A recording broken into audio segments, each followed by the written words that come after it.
ये स्टोरी है इंडिया के मोस्ट वैल्यूड बैंक की जिसने पूरे बैंकिंग सेक्टर को रेवोल्यूशनाइज किया। 1991 में इंडिया ने लिबरलाइज पॉलिसी अपनाई and in 1994 reserve bank of India ने बैंकिंग सेक्टर में कंपटीशन एंड एफिशिएंसी लाने के लिए नए प्राइवेट प्लेयर्स की एंट्री अलाउ की। और इसी साल इंडिया के मोस्ट वैल्यूड बैंक का जन्म भी हुआ। क्या आप जानते हो मैं किस बैंक की बात कर रहा हूँ? यस, ये स्टोरी है एचडीएफसी बैंक की। स्टोरी की शुरुआत होती है मलेशिया से, जहां मिस्टर आदित्य पुरी सिचुएटेड थे। एक दिन मिस्टर आदित्य पुरी को मिस्टर दीपक पारेख जी, जो कि प्रेजेंटली एचडीएफसी ग्रुप के चेयरमैन हैं, उनका फोन आया। मिस्टर पारेख ने खुद को ही मिस्टर पुरी के घर डिनर के लिए इनवाइट कर लिया। एक्चुअली दोनों बहुत लंबे समय से पक्के दोस्त थे और प्रोफेशन से चार्टर्ड अकाउंटेंट भी। मिस्टर पारेख को कुछ ज़रूरी डिस्कशन करना था, पर डिनर से पहले मिस्टर पुरी को उन्होंने कुछ भी बात नहीं बताई। जब दोनों डिनर के लिए मिले तो दीपक जी ने पुरी जी को बताया कि एचडीएफसी को जल्द ही बैंक लाइसेंस मिलने वाला है और वो एक सीईओ की तलाश कर रहे हैं। दीपक जी ने फैसला किया था कि मिस्टर पुरी ही है जो कि उनका एक वर्ल्ड क्लास बैंकिंग का सपना पूरा करने की काबिलियत रखते हैं। दीपक जी ने समझाते हुए कहा कि आप दुनिया भर में बहुत दौड़ते रहते हो, अब इंडिया वापस आ जाओ और एक बैंक बनाओ, अपने देश के लिए कुछ तो करो। लेकिन मिस्टर पुरी इजीली मानने वालों में से नहीं थे। सिटी बैंक में एक टॉप पोजीशन में वो काम कर रहे थे। सालाना $1 लाख से भी ज़्यादा उनकी सैलरी थी, जो वो टाइम में बहुत ज़्यादा थी। लेकिन उनको बैंक चलाने के लिए कंप्लीट ऑटोनॉमी और खुद की एक मैनेजमेंट टीम मिलेगी, ऐसा पारिक जी ने वादा किया। बहुत ज़्यादा कन्विंस करने के बाद मिस्टर पुरी अपनी कुछ शर्तों के साथ मान गए। उनकी पहली शर्त थी कि उनको इस नए बैंक के शेयर्स का एक अच्छा खासा हिस्सा मिलना चाहिए और दूसरी ये कि उनको अपने काम में पूरा फ्रीडम मिलना चाहिए, कंप्लीट नो इंटरफेरेंस। पारिक जी ने ये सभी शर्तें मान ली और पुरी जी इस नए बैंक के सीईओ बनने के लिए कंप्लीटली रेडी हो गए। पुरी जी से मिलने से पहले ही पारिक जी ने इस नए बैंक के लिए चेयरमैन भी ढूंढ कर रखे थे। वो थे एस ठाकुर, जो इंडिया के कंट्रोलर ऑफ फॉरेन एक्सचेंज भी रह चुके थे। मिस्टर पारिक पहले से क्लियर थे, उन्हें बैंक में highest level of regulatory compliance और कॉरपोरेट गवर्नेंस चाहिए था और उसी के लिए एस ठाकुर एक परफेक्ट कैंडिडेट थे। मिस्टर विनोद जी, जो कि पारिक जी के बहुत पहले से दोस्त थे, उन्होंने भी इस बैंक को ज्वाइन किया और बैंक के फर्स्ट एम्प्लॉय बने। मिस्टर दीपक पारिक जी को अभी भी एक बात परेशान कर रही थी कि इस नए बैंक का नाम क्या रखे। उनको इस बैंक को एचडीएफसी का नाम नहीं देना था, क्योंकि अगर ये बैंक परफॉर्म नहीं कर पाया तो एचडीएफसी, जो कि एक एस्टैब्लिश मॉर्गेज लेंडर था, उसकी रेपुटेशन खराब हो जाती। But after lot of deliberation Deepak ji मान गए और इस बैंक को एचडीएफसी का नाम दिया गया। Before opening a banking sector for private players, पुराने गवर्नमेंट बैंक्स बहुत लेजी तरीके से काम करते थे। उनका कोई कंपटीशन नहीं था और हेवी आरबीआई रेगुलेशन की वजह से बैंक के पास लोन देने के लिए बहुत कम पैसे बचते थे। सो बैंक मैनेजर्स अपने कैबिन में रहना पसंद करते थे। Therefore, to increase the competition and to remove the lethargy from banking sector, RBI ने प्राइवेट प्लेयर्स को इंट्रोड्यूस किया। बैंकिंग लाइसेंस के लिए आए हुए एप्लीकेशंस में से एचडीएफसी बैंक का एप्लीकेशन सबसे बेस्ट था। ऐसे एचडीएफसी ने नहीं, बल्कि खुद आरबीआई के ऑफिशियल्स ने कहा था। फाइनली 30 अगस्त 1994 को एचडीएफसी बैंक का बर्थ हुआ। अभी एचडीएफसी के बोर्ड का मानना था कि एचडीएफसी बैंकिंग सेक्टर में एक नया खिलाड़ी है, इसीलिए रिस्क कम करने के लिए एचडीएफसी को एक एक्सपीरियंस फॉरेन पार्टनर की जल्द से जल्द ज़रूरत थी।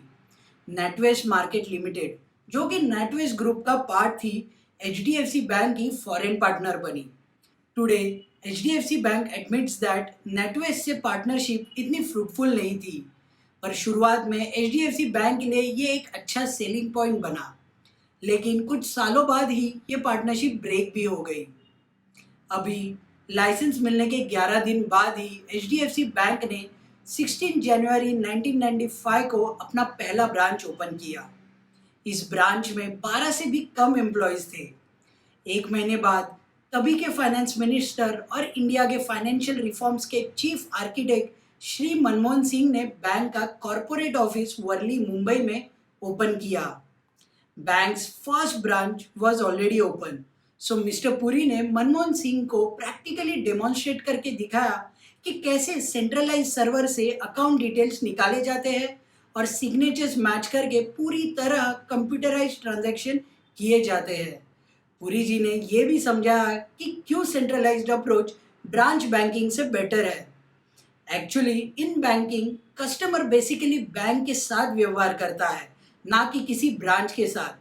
गवर्नमेंट बैंक्स के लिए तो ये कंसेप्ट एकदम नया था।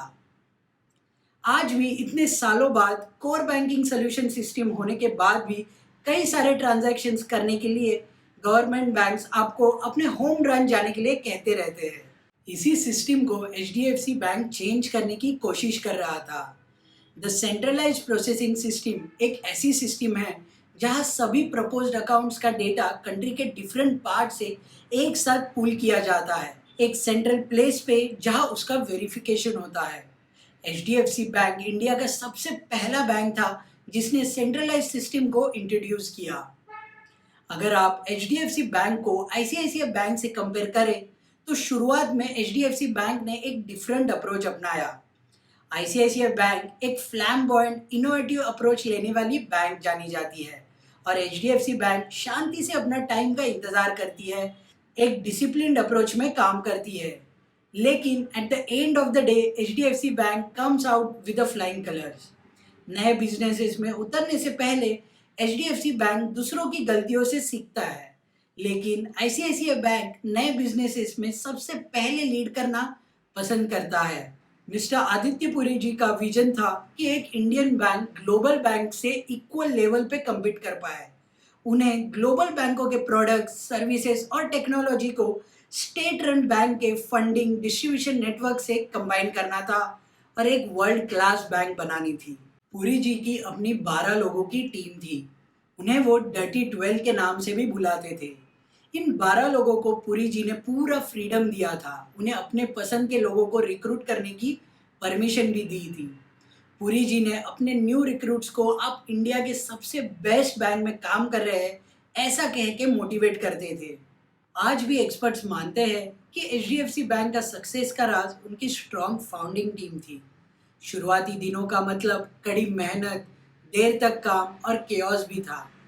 रिक्रूट किए गए लोग बहुत यंग थे, कुछ लोगों के लिए तो ये पहला जॉब था।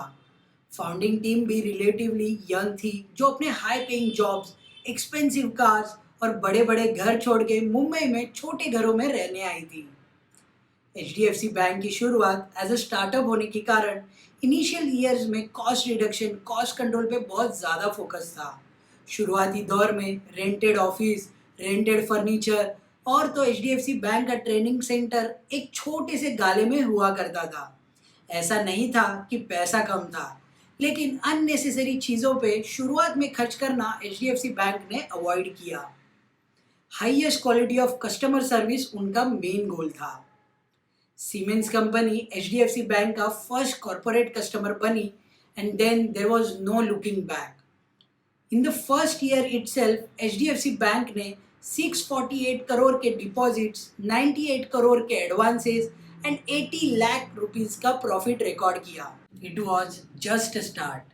With in a first year of operation HDFC bank ने अपना आईपीओ भी लॉन्च किया, जो कि पूरे 55 टाइम्स सब्सक्राइब हुआ। एक्सपर्ट्स के मुताबिक इन्वेस्टर्स शुरुआत से ही कन्विंस थे कि एचडीएफसी एक लंबी रेस का घोड़ा है।